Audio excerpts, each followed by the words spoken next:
Okay, so we're in the other category. Lots of artifacts and a couple multicolored cards. So right away, what jumps out at you guys? Butcher's Cleaver is the first thing that I see. I don't know if you have ever played with Loxodon Warhammer and Limited before, but this card's really hard. Like, this card, I imagine, is going to be very difficult to beat for a lot of decks. Yeah, it's impossible to race in this format without a bomb. And like white's gonna take this really highly, and obviously other decks might still like it, but white could easily be first picking this kind of card. And green. Like, even in green, you're strapping that on, like, even like an untransformed werewolf or any random human, and you're just attacking, because like, you're just going to trade with something and gain a ton of life. You're just going to smash for tons of damage and tons of life. It makes any of your little guys huge threats, so they just have to trade with it or die. And it fits really well with the werewolf theme, because you don't want to be casting spells, but you don't want to be getting behind either. And equipment's really good for doing that, keeping in the game while you're not casting things. And even if you transform, I mean, it makes your werewolf +3 attack. I mean, that just seems, at that point, you're winning the race anyway. Yeah, definitely. For sure. I think the Juggernaut's pretty powerful, especially as we were saying with those, like the blue Homunculus and the red Cultist, where you're already using your creatures to be doing something, or with tokens even. The mini Spectral Procession, where anywhere you're getting value out of things dying or having a lot of removal to clear the path for it, it's extremely fast, and there's not much that kills it. So, I mean, alongside of that, I like the Geese Catcher rig. Just a 6-mana 4/5 creature, but I mean, when it comes into play, deal 4 damage to target creature with flying. I mean, I like any creature that comes into play that kills another creature. Yep, this guy reminds me a lot of Stingflinger Spider, except it can be played in every deck and is much better on offense. Like, it's killing your Drake that you played. He's playing all the four toughness flyers that we were talking about having a huge problem with being able to beat earlier. This guy just cakewalks right through them. Yeah, it seems powerful and sealed, and we'll have to see on draft, like how fast draft gets. It'll still probably be pretty high pick there, though. Artifacts are always good, because not picking your color and seeing where the colors are coming is always really good in draft. This kind of brings me to what I think is one of the better cards that you could possibly have. Another one of the best cards you can have in sealed, I think. Trepanation Blade seems just completely out of this world. Like, it's an equipment. It's going to be able to go on all your creatures. This isn't like Scars. There's not a ton of artifact removal. It's not going to stop you. And this guy, this thing could just flip as many cards as you could pump, huge pumps to all your creature, milling all the cards that it flips. Like, milling, like I said before, could be a strategy. This is powerful and not a mill deck, just because of the huge pumps. I think this card's a pretty high pick, and I would probably play it in most decks. My only concern with this card is playing against a blue deck. I mean, it's just not going to be as powerful, but like you said, it's going to be really strong to get that high pump. You put this on a white flyer, your opponent's going to be looking at death real quick. Right.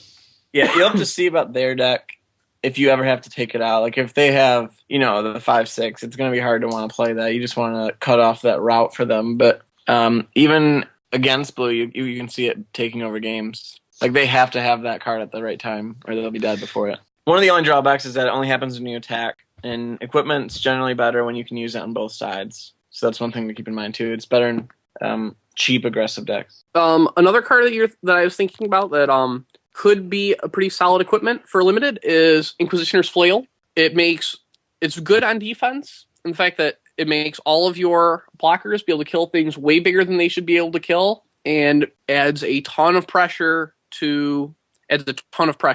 when you are swinging away with that card.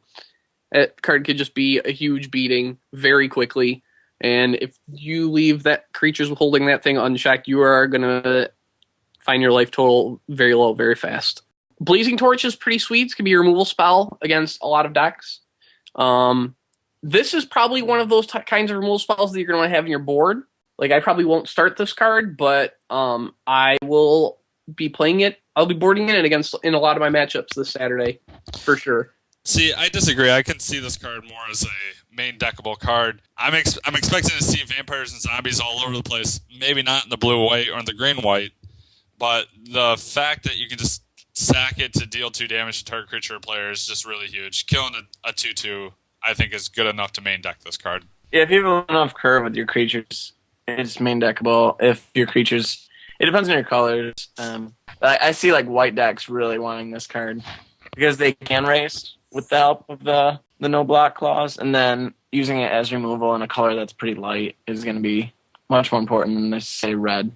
They have access to removal anyways. Colorless removal, especially in a light removal set, seems pretty good. I mean that anyone can play it. So I think the vampires and zombies thing is just kind of a little added kicker to it.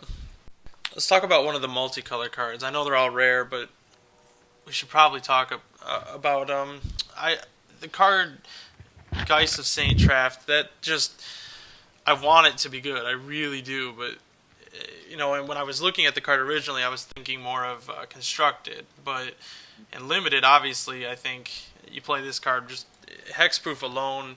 It can be hard to deal with, and even if you get in there for 4 in the air once, I mean, I kind of feel like that's worth the mana. Yeah, he's fine. Like, he's not. I just if I had him, I don't know that I would consider him a bomb.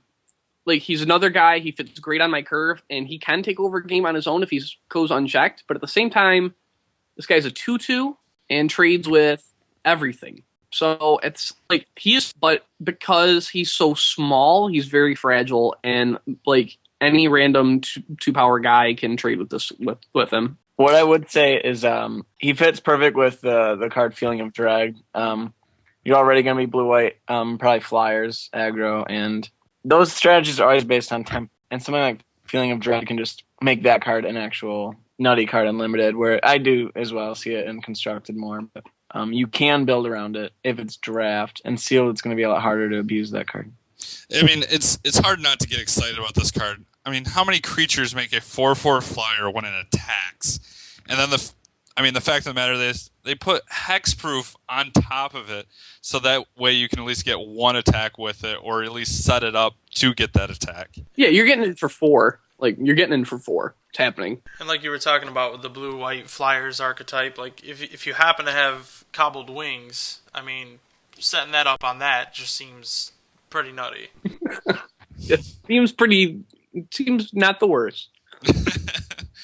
Combo. Yeah, but still thinking about it though, like if I'm going to open a bomb mythic, I don't want to have to use other cards to make him insane. I want to open Olivia, the vampire. That card just takes over the game. She gets bigger when she kills stuff and can steal things late game, and steal your opponent's bombs, and she gets bigger, all right. Yeah. Is she the only gain control permanently in this set? Like, there's no mind control or anything, there's right? no mind control or anything like that. And it's not permanent either, because if they do kill Olivia, right? So. But I mean, you could look at mind control the same way. If they kill mind control, they get it back. Yeah. She's much easier to kill than an enchantment, though. Yep. And the other 2 multicolor mythics are both insane if you get them in limited. Like Grimgrin also is ridiculous. He like removal scarce. This guy solves your removal problem because he's going to get you, and he's going to kill your things when he gets you, and he's going to get bigger for doing it. And it just destroys anything in the way.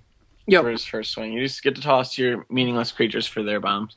I really love the flavor of Evil Twin, though. I mean, I'm surprised that this card has not been printed in the past. Yeah, it's really cool. I thought it had. I when I first saw it, I looked back to see if it was a reprint. I felt the same way. Yeah, I mean, you make a clone, kill the other one. Yeah, it's sweet. I like it. It's gonna be fun to play with and limited for sure. So let's move on to the new lands.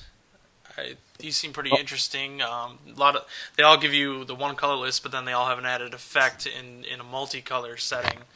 What do you guys think about the first one, Gavany Township? All right, all of these lands seem to be playable in limited. This one seems to be one of the better ones. Pumping your team's no joke, especially a permanent effect like that. Like, be able to put a few guys on the board and then just build them up until you can crash through your opponent's team while playing defense seems fine. Or just, like, crashing in and using it as a combat trick. And then if they don't do anything, just using the mana normally. All of these seem like fine things you can do with it. It seems pretty powerful, and you will almost always be playing it. You probably almost be playing these lands if you have them. If you're in those colors, you're probably going to play them. My favorite out of the 5 is the Wolf Run in Limited. I mean, that card just seems insane for a red-green aggressive deck. I mean, it almost has that fireball feel to it to kill your opponent off in the end game. Yeah, just giving your things trample. Like, even if you have only have the 2 mana to use for it, you give your thing +0/+0 and trample. Sometimes that's enough to get in the few points of damage you need to end a game. Yeah, what's important is all these lands, like they get their benefit only if you're those colors, but if you're those colors, it's that archetype already. Like blue-white's generally flyers. And werewolves, go ahead. Yeah, and it's making those tokens that we were talking about. If your guy's to die, he's gone. Now you're going to get a token. You're going to be able to do something else sweet with that token because you're in that archetype. Blue-black needs guys in the graveyard for both the blue creatures and the black recur effects. Black-red looks to be aggressive with the vampires and zombies, and you can finish them off with the land. I mean, the black-red land, to me, just seems really disappointing compared to the other ones. I mean, it just seemed on par. The fact that it's 5 mana too. It feels more constructed playable to me than it may not be as good in Limited, but it may be the best one in Constructed. Yeah, that or the blue-white. It may be the best one in Constructed. We've been playing a few different things there, and having a land that can let you get in those last couple damage is huge in a lot of cases. Yeah, it's just more than meets the eye, I'd say. I haven't played with it, but I just knew right away. Recurring damage for no cost is really powerful. It definitely gives card advantage to black and red deck set. Yeah, it gets really need the reach that they lacked before. Yep, those turns. Uncounterable reach is usually pretty good, yeah. Yep, definitely. And then for green-white's land, Josh was already saying it's good, but green-white, we've been talking about being a rush strategy already. Just making those guys be able to fight later in the game is going to be really big. To deal with, if you didn't break past them early enough, if you just stay alive, they will get past your opposition. So we're moving on to Planeswalkers now. Let's start with Liliana. What do you guys think about her? Liliana of the Veil now is one of the most powerful Planeswalkers they've printed, and is surefire to be one of the most important cards in the upcoming Constructed format. And in Limited, it seems fine in the correct archetype. It's not insane, but it's removal. And in the right archetypes, it can create card advantage, and it just seems hard. It's Planeswalkers are always very difficult to deal with in Limited, and she should be no different. Do we not have an O-ring effect at all? Not for a permanence. Okay. And there's a green card that can destroy a non-creature permanent for 4, but other than that, there's not really a way to just take Planeswalkers off the board in Limited. Moving on to Garrick. Now, this guy is just a force in Limited. Yeah, I think it's better in Limited than Constructed. And in Limited, it's like what we were saying. It's a light removal set. And if he does use himself as removal, he just gets better. So yeah, he's going to make guys every turn, or he's going to kill your things every turn, and then he's going to flip.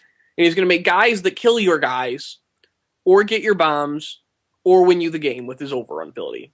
There's no downside to Garrick. He's good in pretty much every situation that you could possibly have him in.